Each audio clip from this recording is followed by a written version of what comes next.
Bueno, y se realizó la audiencia preliminar, precisamente aquella en la que se le impuso prisión preventiva al suboficial Gustavo Florentín. Esto ocurre en el Palacio de Justicia. Iván se encuentra en el sitio con miembros de la Juventud Liberal, entiendo también con Enrique Salim Busarquis. Iván, adelante, por favor. Buenas tardes, Jorge. Sí, estamos en el Palacio de Justicia. Esta tarde llegó hasta aquí el suboficial Gustavo Florentín para la audiencia de imposición de medidas ante el juez Alcides Corbeta. Pero no hubo calma al principio, hay que decir, porque hasta aquí se llegaron jóvenes de la Juventud Liberal, están acompañados del diputado Antonio Busarquis, y en principio a una audiencia pública no le dejaron pasar. ¿Cuál fue la explicación que les dieron, diputado? Buenas tardes. Buenas tardes. Bueno, una lástima, realmente intentamos ingresar al recinto del Poder Judicial para testificar, presenciar la audiencia. Sabemos que no somos parte en el proceso, pero como ciudadanos paraguayos tenemos el derecho de participar de una audiencia pública. Queríamos escuchar el tenor de la resolución de la imposición de medidas. Y bueno, acá están los jóvenes de la Juventud Liberal que son compañeros de Rodrigo Quintana. Y básicamente la gente de la policía acá, de la Guardia, nos mintieron. Nos dijeron que por orden del juez Corbeta no podíamos ingresar.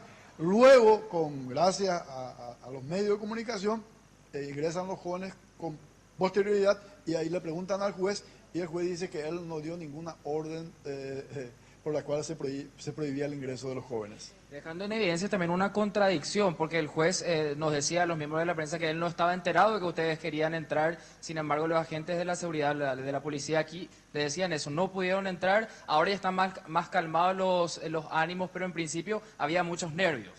Sí, o sea, porque nosotros vinimos absolutamente de forma pacífica a escuchar, ¿verdad?, qué es lo que se resolvía como imposición de medidas, ¿verdad? Y nosotros nos acercamos acá a Feliciano Cáceres, que creo que es comisario, ¿verdad?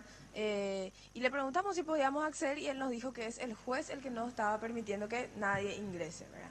Y ahí fue que nosotros hicimos un acto así de pacífico, de sentata acá en la guardia para que nos dejen entrar. Y luego entra la prensa y a ustedes efectivamente les confirma que sí podíamos entrar, que la audiencia es pública, lo dicen en un audio, ¿verdad?, el juez. Entonces, acá es la policía una vez más, lastimosamente. La policía que ingresó a nuestro directorio partidario y que nos violentó, que mató a nuestro compañero, es una vez más la que no nos deja acceder a nuestro derecho de acceder a la información y de participar de este proceso que es público. Y finalmente el juez dictaminó prisión preventiva para Gustavo Florentín, que va a ir por ahora, decía, a la agrupación especializada. Esto porque en Tacumbú ahora hay un grado de hacinamiento, no hay lugar, luego se vería a otro lugar a donde pasaría, y también para facilitar el proceso de investigación, porque también el suboficial tiene que declarar todavía ante la Fiscalía. Esto es lo que decía el juez Alcides Corbeta.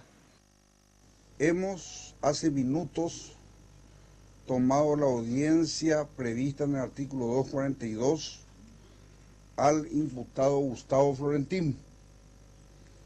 La Fiscalía pidió prisión preventiva para el imputado.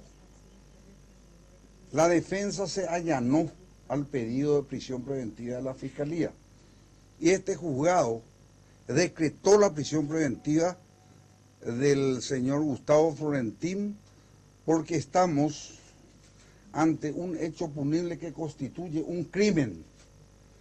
Y de acuerdo a la ley 4431 del año 2011, en los casos de crímenes no se le puede otorgar medidas alternativas o sustitutivas de la prisión preventiva. Esta entonces es la determinación del juez y los jóvenes que quieren hacer un recordatorio más en modo de denuncia también. Así es, Nelson. Sí, queremos recordar también que el suboficial estaba ya preso en la comandancia de la policía por violencia familiar y ahora nosotros no tenemos garantía de que él se vuelva a escapar o de repente que supuestamente vuelva a recibir una orden y que vuelva a salir de la agrupación especializada.